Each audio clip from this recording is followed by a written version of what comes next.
தந்தை மகன் தூய ஆவியாரின் பெயராலே ஆமென். இயேசுவில் பிரியமான சகோதர சகோதரிகளே, பொதுக்காலத்துடைய 29வது இந்த ஞாயிற்றுக்கிழமையிலே ஆண்டவர் இயேசு நமக்கு தளராமல் நாம் ஜெபிக்க வேண்டும், விடாமுயற்சியோடு நாம் ஜெபிக்க வேண்டும், இடைவிடாமல் நாம் ஜெபிக்க வேண்டும் என்ற ஒரு கருத்தை இன்றைய மறையிறை சிந்தனையாக ஆண்டவர் நாம் ஒவ்வொருவருக்கும் கொடுக்கின்றார்.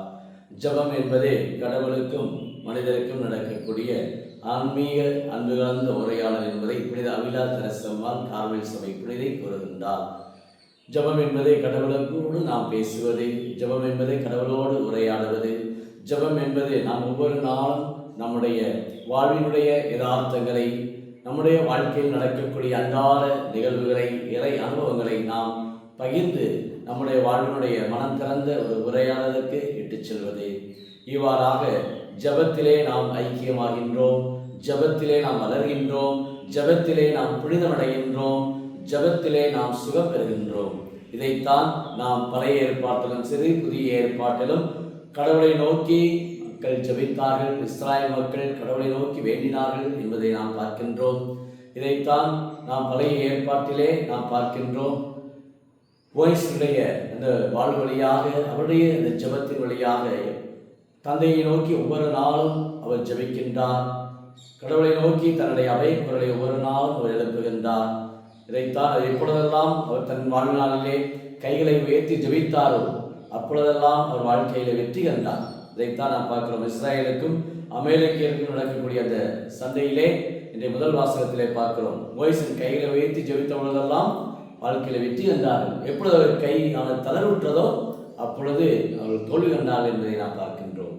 அந்த அளவுக்கு அவருடைய மோசேயுடைய வாழ்விலே அவர்கள் அந்த அளவுக்கு ஆண்டவரோடு உடல் இருக்கின்றார்கள். மோசே தளர்வுற்றிருக்கிறவர்களை கூட அவர்களுடைய கைகளை உயர்த்தி பிடிக்கின்றார்கள். நான் அந்த அளவுக்கு பார்க்கின்றோம். யோசுவாவை அவர் தன்னுடைய வழிநடத்துவராக அவருக்கே அவர் தன்னுடைய வாரிசாக அவரை கொண்டு செல்கின்றார். அந்த அளவுக்கு யோசுவா ஒரு ஜெபிக்கிற மனிதனாக இருக்கிறார். பழைய ஏற்பாட்டிலே நாம் பார்க்கிறோம். எலியா இறைவாக்கினர் ஆண்டவருடைய பிரசன்னத்தை கண்டார்.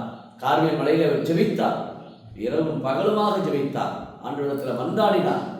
அவர் அந்த பாகால் அந்த தெய்வத்திற்கு மாறாக இஸ்ராயேல் தேவனே உண்மையின் தேவன் என்பதை இந்த உலகத்திற்கு அவர் சுட்டி காட்டினார். அந்த அளவுக்கு அவருடைய தனியான தாகம், அந்த மலையிலே அவர் பட்ட அந்த இறை அனுபவம், பாலைவன அந்த அனுபவம், அவருடைய வாழ்க்கையிலே விட்ட தனிமை, அவருடைய வாழ்க்கையிலே கடவுளுடைய பிரசனத்தை உணர்ந்தது. இவ்வளவுதான் மோசே தன்னுடைய வாழ்நாளிலே கடவுளுடைய பிரசனத்தை உணர்ந்தார், தனித்து விடப்பட்டார்.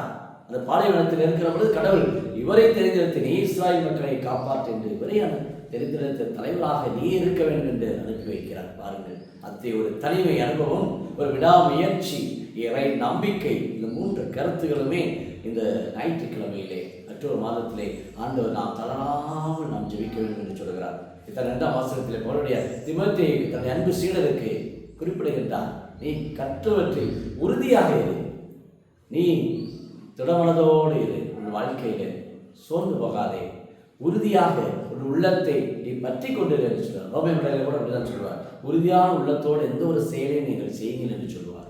ஆக அந்த உறுதியான உள்ளம் நம்ம ஊர்களிலே இருக்கிறதா? அது குறிப்பாக ஜெபத்திலே இது கேட்டேன், இது எனக்கு கிடைக்குதா, நான் ஒவ்வொரு நாளும் கேட்டுக்கொண்டு இருக்கிறேன், எனக்கு இது நடக்கவில்லை என்ற ஒரு தொய்வானமானது இன்றைக்கு அனைவரில் இருக்கிறது. ஆலயத்தில் எதுக்காக கேட்பதற்காகவே நான் போகிறேன் என்று அப்படி அல்ல. ஆண்டவரோடு இருப்பதே ஒரு ஜெபம். ஆண்டவரோடு அமர்ந்திருப்பதே, கோயிலில் போய் உட்கார்ந்து ஆண்டவரை பார்ப்பதே, நற்கையில் இருக்கிற ஆண்டவரை, சிலுவையில் இருக்கிற ஆண்டவரை பார்ப்பதே ஒரு ஜெபம்தான். சென்று வாருங்கள். ஆலயத்தில் அந்த பிரசன்னமே நம்ம ஒவ்வொருடைய வாழ்வுக்கு ஒரு புத்துணர்வை கொடுக்கிறது, ஒரு புதிய ஆற்றலை கொடுக்கிறது, புதிய நம்பிக்கையை கொடுக்கின்றது. அதான் இந்த ஜெபம். இதைத்தான் ஆண்டவர் சொல்லுகின்றார். இயேசு ஜெபித்தார். நற்செய்தியிலே பார்க்கிறோம். இந்த ஏழை கைம்பன், அது ஒரு நீதியற்ற ஒரு நடுவர், நேர்மையற்ற ஒரு நடுவர் தெரியும். இருந்தாலும் அந்த ஏழை கைம்பனுடைய விடாமுயற்சி, தொந்தரவு கேட்டுக்கொண்டே இருப்பது, அதான் கேளுங்கள் கொடுக்கின்றார், தட்டிக்கொண்டே இருப்பது, தட்டுங்கள், கேட்டுக்கொண்டே விடாமுயற்சியோடு அந்த பெண் நிச்சயம் எனக்கு கிடைக்கும் என்று நம்பிக்கையோடு கேட்கிறார். அவர் தொல்லையும் பொருட்டாவது அவர் நீதியை வழங்குகின்றார். பாருங்கள், அப்படி கடவுள் நாம் நேர்மையோடும் அல்லும் பகலும் ஆண்டவரை நாம் தியானிக்கின்றவர்கள், அல்லும் பகலும் திருப்பலிக்கு வரக்கூடியவர்கள், ஒவ்வொரு நாளும் ஜெபிக்கக்கூடியவர்கள், இறைவார்த்தை வாசிக்கக்கூடியவர்கள், சில வேளைகளிலே வாழ்க்கையில உரைத்தி அடைந்து விடுகிறார்கள். ஏன் எனக்கு இந்த சோகம், ஏன் எனக்கு இந்த வருத்தம், ஏன் எனக்கு இந்த நோய், ஏன் எனக்கு இந்த பாடுகள், ஏன் எனக்கு இந்த பிரச்சனை, இவ்வளவு நாட்களாக இத்தனை ஆண்டுகளாக நான் ஆலயத்திலே இவ்வளவு பணிகளை செய்திருக்கிறேன், கோயில் திருப்பலியிலே ஜெபமாலை ஜெபிப்பதிலே என் வாழ்க்கை முழுவதுமாக ஆண்டவருக்கே அர்ப்பணித்தேன், ஏன் எனக்கு ஏன் இந்த அவர்கள் ஏன் இந்த இறப்பு, அநேக விபத்துகள், ஆபத்துகள், அநேக வாழ்க்கையில் எதிர்பாராத நிகழ்வுகள் நடக்கிற பொழுது சோர்வடைந்து விடுகிறோம். நிறைய குடும்பத்தில் தான் ஆலயத்தில் வராத நிலை, கடவுளை நோக்கி ஜெபிக்காத நிலை, கடவுளை தேடாத ஒரு நிலை, நிறைய பேர் விரக்தி, தனிமை, நிறைய பேர் பாதிப்புகள், மனம் உடைந்து போகிறோம், மன காயங்களோடு இருந்து வருகிறோம் நிறைய குடும்பத்திலே. சொல்லுகிறார், முயற்சி, ஏழை கைமண்ணை பார். அந்த நீதியை நிறைவேற்ற ஒரு நடுவர் தெரிய நடக்காது என்று இருந்தாலும் அந்த பெண் தட்டிக்கொண்டே இருக்கிறார். பாருங்கள், விடாமுயற்சியோடு இருக்கிறார். அந்த ஒரு மனதை தான் ஆண்டவர் என்று நாம் ஒவ்வொருவருக்குமே இன்றைக்கு சொல்லுகிறார். விடாமுயற்சி, முயற்சி மெய்வருத்த கூலிதல் என்று வள்ளுவர்களை கூற்றிருக்கிறாங்க. நம்முடைய முயற்சியுடையார் இகழ்ச்சி அடையார். அந்த ஒரு முயற்சியோடு நம்முடைய வாழ்க்கையில் ஒரு பயிற்சி, வளர்ச்சி, முயற்சி என்று நாம் ஒவ்வொரு நிகழ்வும் நாம் அடியெடுத்து செல்கிற பொழுது அன்றாட வாழ்க்கையிலே கடவுளை ஒவ்வொரு நாளும் ஒவ்வொரு நொடிப்பொழுதுமே கடவுள் என்னோடு இருக்கிறார். இதைத்தான் நம்முடைய கல்கத்தா அன்னை தெரசா தன் வாழ்க்கையில் உணர்ந்தார், விடாமுயற்சியோடு செய்தார். அநேக எனக்கு ஒரு 500-550 பேர் அனாதை இல்லங்கள் மடங்களை கட்டினார். சாதாரண ஒரு காரியம் இல்லை. நம்முடைய வாழ்க்கையில் பல அசாதாரண காரணங்களை நம்ம எல்லாம் செய்ய முடியும். எப்பொழுது கடவுளை எருக பற்றி கொண்டிருக்கிற பொழுது, கடவுளை சொந்தமாக்கின்ற பொழுது. அதைத்தான் புனிதர்கள் வாழ்ந்தார்கள். குழந்தை வித்தியாசமாக இருக்கணும், அவ்வளோ வித்தியாசமாக இருக்கணும், சிலுவையில் அப்புறம் இருக்கணும். வாழ்க்கையில் அவர்கள் படாத துன்பங்களா விரக்தி அடையவில்லை, சோர்ந்து போகவில்லை. அதையும் பார்க்கலாம். துணிந்து சென்றார்கள், வலிமையோடு சென்றார்கள், ஆற்றலோடு சென்றார்கள். அதைத்தான் நாம் பார்க்கிறோம். நம்முடைய வாழ்க்கையில் எத்தனை ஒரு பண்போடு இருக்கிறோம். ஏழை கைமனுக்குரிய அந்த ஒரு நிலை யாரும் இல்லை. ஒரு கைமன் தனக்கென்று இன்னைக்கு ஒரு சாதாரண என்றால் பல இடங்களில் சப்போர்ட் கிடைக்குமா, இங்கே கிடைக்குமா, அவங்க இருக்காங்க, இவங்க இருக்காங்க, எல்லாம் ஒன்றும் கிடையாது. அந்த ஏழைக்கு அவன் துணிந்து நிற்கின்றான். அவளுக்கு யாரும் இல்லை. அத்தைய நிலையில் இன்னைக்கு நம்ம இருக்கலாம். நம்முடைய வாழ்க்கையில் எனக்கு யாரும் இல்லை, என்னை கண்டுகொள்ள யாரும் இல்லை, என்னை ஏற்றுக்கொள்ள யாரும் இல்லை என்று கூட நாம் நினைக்கலாம். ஆனால் கடவுள் நம்மோடு இருக்கிற பொழுது நம்முடைய வாழ்க்கையில பல மாற்றங்களை நாம் பெற முடியும். இதுதான் தாவீது தன் வாழ்நாளிலே பல காரியங்களை பெற்றார். நம்ம பார்க்கிறோம், பல இறைவாக்குகளை பார்க்கிறோம். சூழ்ந்து போகவில்லை. இறைவனை பார்த்து சொன்னார், என் சொற்களை ஒரு வாயில் வைப்பேன், நீ கலந்தாது, நீ போ, நீ திக்குவாயாக இருக்க என்று உன்னோடு நான் பேசுவேன். எவ்வளோ ஒரு ஆற்றல் பாருங்க. இயேசு பற்றி கொண்டிருக்கிற பொழுது இயேசு ஜெபித்தார். காலையில் ஜெபித்தார், மாலையில் ஜெபித்தார், இரவில் ஜெபித்தார், சிறைகளை தேர்ந்தெடுக்கும் பொழுது ஜெபித்தார், ராவணவை ஜெபிக்கின்றார். யோவான் நற்செய்தியிலே பார்க்கிறோம், தந்தையே விண்ணுக்கும் மண்ணுக்கும் ஆண்டவரை போற்றுகிறேன் என்று எல்லாரும் ஒன்றாயிருப்பார்களாக என்று இயேசு ஜெபித்துக் கொண்டே இருக்கிறார். இயேசுவால் முழுமையாக ஜபமாகத்தான் இருக்கிறது. அத்தையால் இயேசுடைய அந்த ஜபம் ஆழமான ஜபம் நம்ம ஒவ்வொரு குடும்பத்திலுமே ஒவ்வொரு சேவை செய்கிற பொழுது, குடும்பத்திலே கணவராக இருக்கலாம், மனைவியாக இருக்கலாம், பிள்ளைகளாக இருக்கலாம், அந்த ஜபத்தை, அந்த ஒரு இறை நம்பிக்கை, விடாமுயற்சி ஒவ்வொருவரும் கொண்டு இருக்கிற பொழுது நிச்சயம் அந்த குடும்பம் ஒரு ஆசீர்வதிக்கப்பட்ட குடும்பமாக மாறும். துன்பங்கள் வரலாம், கவலைப்படாது, பிரச்சனைகள் வரலாம், நோய்கள் வரலாம், இயேசுவை பற்றி கொள்ளுங்கள். இயேசு ஒருவரே நம்ம வேறாலின்றி வேறு எவராலும் நமக்கு மீட்பு இல்லை. திருத்துமனையில் அருமையாக சொல்கிறது, இயேசு ஒருவரால் தான் நமக்கு மீட்பு, நம் வாழ்வு. அத்தகைய ஒரு நம்பிக்கை இந்த நாளிலே ஆண்டவருடைய ஞாயிற்றுக்கிழமையிலே ஜெபிக்க வந்திருக்கிற யூடியூப்ல வேண்டுகிற ஒவ்வொருவருக்குமே இடைவிடாது ஜெபிப்பது. பவுல் சொன்னார், 1 தெசலோனிக்கேயர் 5ஆம் அதிகாரம் 16, 17, 18 சொன்னார், எப்பொழுதும் மகிழ்ச்சியாக இருங்கள், இடைவிடாது ஜெபியுங்கள். ஜபத்துக்கு ஏதோ இந்த நேரம் தான் ஜெயிப்பேன், ஒரு நாளைக்கு 1 மணி நேரம் தான் ஜெயிப்பேன், 1/2 மணி நேரம் தான் ஜெயிப்பேன், சில பேரை கேட்டால் 2 மணி நேரம் ஜெயிப்பேன். அப்படி அல்ல.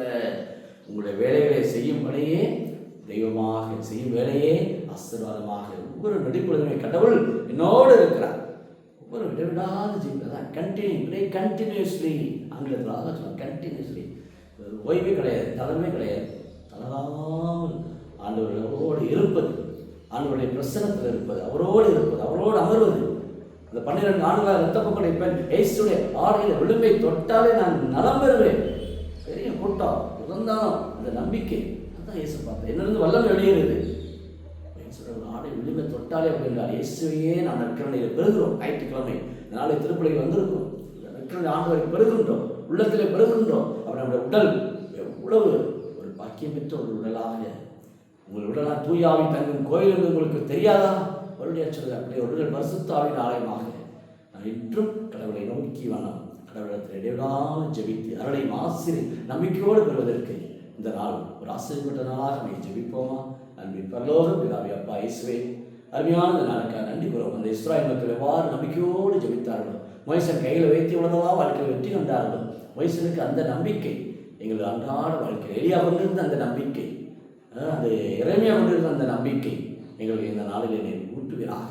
தளர்ந்து போயிருக்கிறப்பா இயேசுவே, இந்த அன்றாட வாழ்க்கையில் வரக்கூடிய பிரச்சனைகள், இன்றைக்கு சமூக அரசியல் சார்ந்த சமூகம் சார்ந்த இந்த பிரச்சனைகளே இன்றைக்கு வாழ்க்கையில் உணர்ந்து போயிருக்கிறப்பா இயேசுவே, உங்களுடைய கிருபை எங்களை ஒவ்வொரு நாட்களும் வழியாக ஜெபிக்கிறோம்.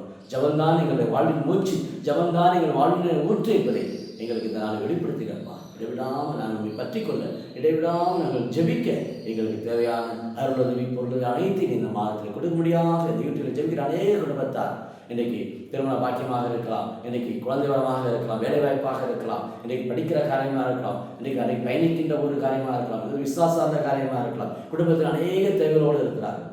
ஒன்றும் நடக்கவில்லை, ஒன்றும் ஏறவில்லை, ஒன்றும் முடியவில்லை என்று முடங்கி போயிருக்கிற பிள்ளைகளிடத்தில் நம்பிக்கையின் ஊற்றை தாரமப்பா இயேசுவின் நாமத்தினால் எனக்கு ஜெபிக்கிறார். ஒவ்வொரு உள்ளங்களிலுமே எனக்கு பல அற்புதங்கள், எனக்கு பல அதிசயங்கள் எனக்கு நிகழ்த்தும்படி உங்களுடைய வல்லமை, உங்களுடைய ஆற்றல், உங்களுடைய கிருபையும் ஒவ்வொருவரையுமே இந்த நாளை நிறைக்கும்படி இடைவிடாது ஜெபித்து அந்த ஏழை கைமன் எவ்வாறு அந்த நிறைவேற்ற நடுவத்திலிருந்து அந்த நீதியை பெற்றது போல இன்றைக்கு அநேக குடும்பங்கள் முடங்கி போயிருக்கிறார்கள். எங்களுக்கு யாரும் இல்லை, நாங்கள் தனிமையிலே இருக்கிறோம், எங்களுக்கு உதவி செய்ய யாரும் இல்லை, எனக்கு யாரும் இல்லை என்று அநேக குடும்பத்தார் முடக்கப்பட்ட நிலை.